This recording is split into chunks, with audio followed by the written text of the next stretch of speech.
Assalamualaikum warahmatullahi wabarakatuh. Halo konco tani dimanapun anda berada. Kembali lagi di channel aku Yudi Konco Tani Milenial. Di video kali ini guys, kita akan belajar memahami penyakit jamur, bakteri dan virus ya guys.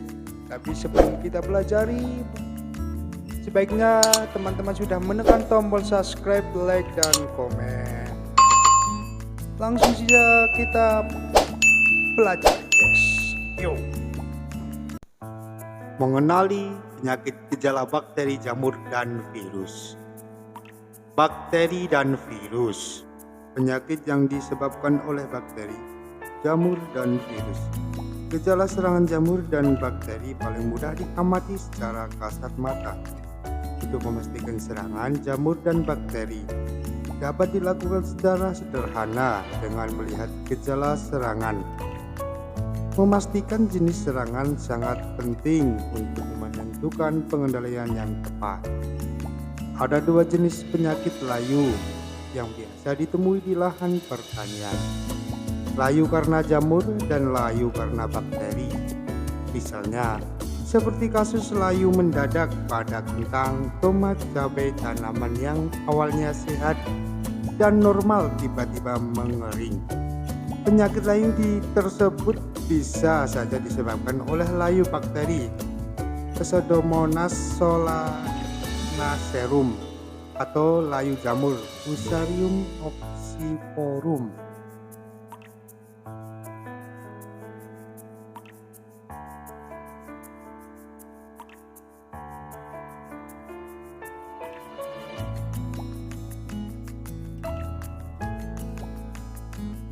Bakteri Pseudomonas solanacearum. Bakteri Pseudomonas solanacearum diketahui dapat menyerang lebih dari 200 jenis tanaman. Beberapa di antaranya adalah pisang, tembakau, kentang, loncang, tomat, terung, cabai, kacang-kacangan, tanaman hias, dan berbagai jenis gulma juga dapat diserang.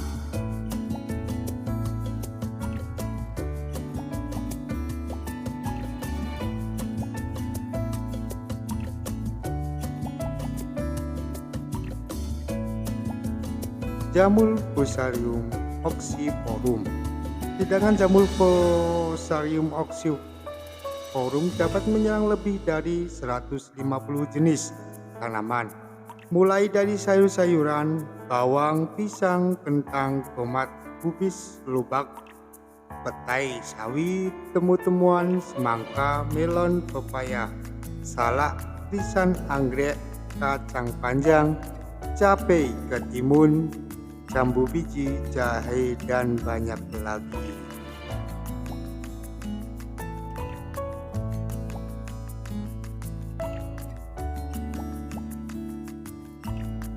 Pengendalian.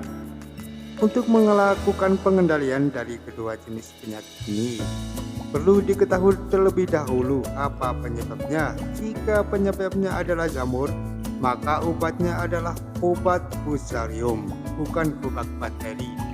Dan sama juga sebaliknya, karena jika salah akan menyebabkan obat terbuang percuma, penyakit tetap menyebar dan menghancurkan.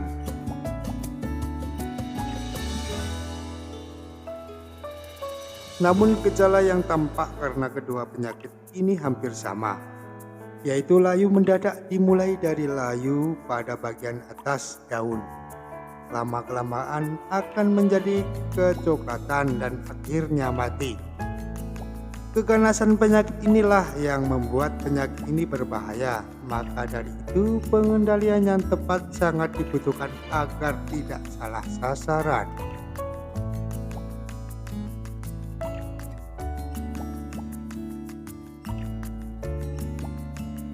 Berikut cara membedakan penyakit ini secara pasti.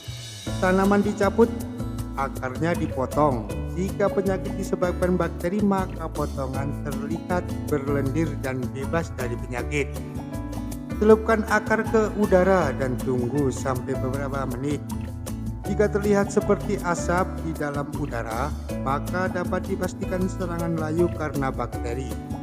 serang layu bakteri sangat cepat, bahkan bisa kurang dari 3 hari. Tanaman terlihat layu baik siang dan malam hari.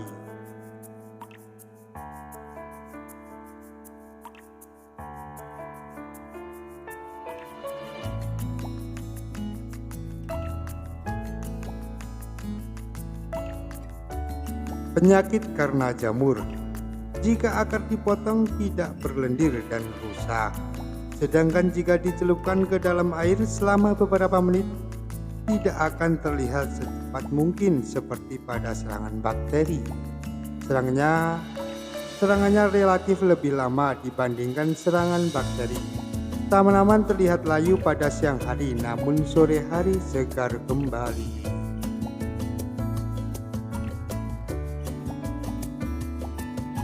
Jika sudah diketahui penyebab penyakit layu tanaman terjangkit, barulah dapat dilakukan pengendalian yang tepat.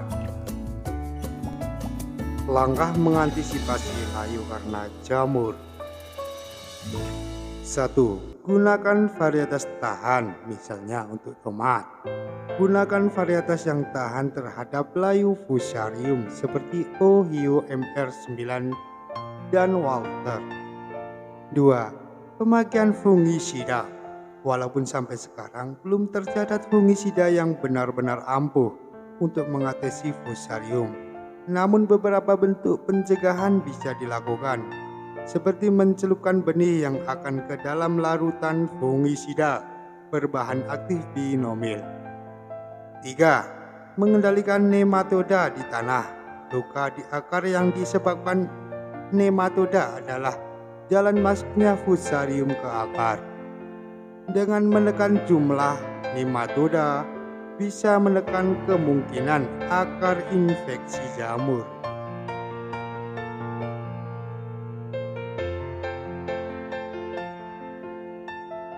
4. Gunakan trichoderma.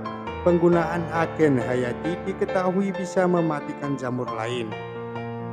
Menabur fusarium di lahan sangat disarankan sebelum melakukan penanaman untuk mencegah perkembangbiakan jamur di tanah.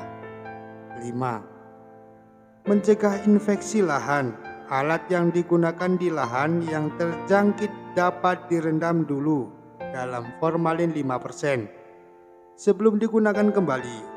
Dianjurkan pula menggunakan benih yang berasal dari buah yang tidak sakit. Langkah mengantisipasi layu karena bakteri. 1. Gunakan agen hayati seperti Pseudomonas fluorescens dan Bacillus subtilis. Agen hayati dikenal juga dapat memangsa bakteri penyakit. 2. Gunakan pupuk kandang yang telah difermentasi masak. Pupuk kandang yang belum masak dapat meningkatkan jumlah bakteri Pseudomonas solanacearum dengan meningkatkan suhu tanah akibat fermentasi yang belum selesai. 3. Gunakan pupuk urea secara bijaksana. Penggunaan urea yang berlebihan akan membuat tanah mudah terserang bakteri ini. 4. Mencelupkan bibit dengan bakterisida berbahan aktif agrimisin akan mencegah tanaman terjangkit penyakit. 5. Pengaturan irigasi yang baik. Jangan sampai lahan tergenang oleh udara, karena bisa memudahkan bakteri berkembang biak.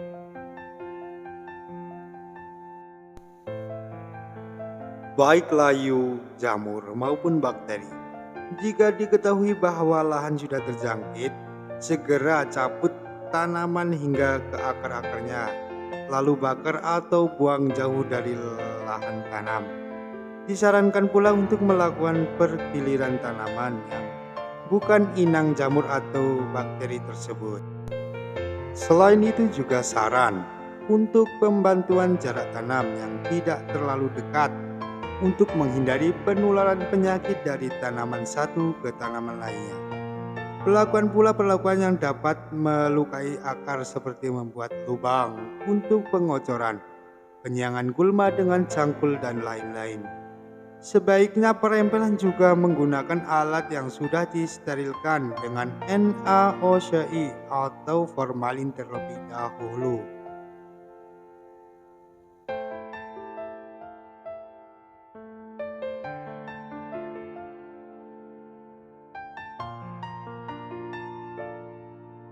Oke guys, semoga videonya bermanfaat dan jangan lupa tekan tombol subscribe, like, dan komen. Salam petani muda, salam petani milenial. Wassalamualaikum warahmatullahi wabarakatuh.